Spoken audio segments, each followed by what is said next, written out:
नमस्कार विद्यार्थी मित्रांनो, मी सोमनाथ सातोळशी, जिल्हा उपशिक्षक, जिल्हा परिषद प्राथमिक शाळा उपरी, तालुका पंढरपूर. इयत्ता 4थी मधील आपल्या सभोवतालचे जग या विषयातील गंमत ऋतू बदलाची या घटकातील भाग 1 व भाग 2 मध्ये उन्हाळा आणि पावसाळा या ऋतूमध्ये होणाऱ्या मानवाच्या आहारात, पोशाखात आणि दिनचर्येमध्ये काय बदल होतात ते आपण मागील 2 भागात पाहिले. आजच्या भागामध्ये आपण हिवाळा ऋतूमध्ये आपल्यामध्ये कोणकोणते बदल होतात ते आज आपण पाहणार आहोत. पावसाळा संपल्यावर हिवाळ्याची चाहूल लागते. हवेत गारवा जाणवतो. थंडी वाजू लागते. थंडीपासून संरक्षण करण्यासाठी आपण उबदार कपडे वापरतो.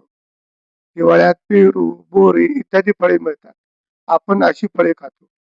आपल्याला दिवाळीच्या सुट्ट्या हिवाळ्यातच असतात. हिवाळ्यात हिवाळा ऋतूच्या शेवटी झाडांची पानगळ सुरू होते. हिवाळ्यामध्ये आपल्याला उष्णतेची गरज असते. त्यामुळे आपण लोकरीचे कपडे वापरतो.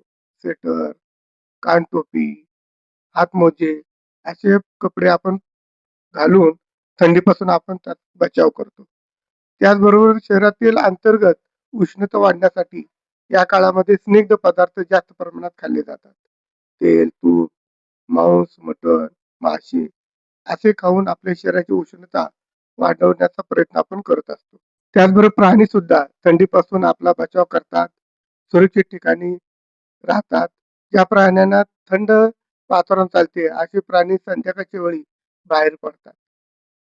आणि ज्यांना थंडी सहन होत नाही असे प्राणी सूर्य उगवल्यानंतर दिवसा बाहेर संचार करत असतात.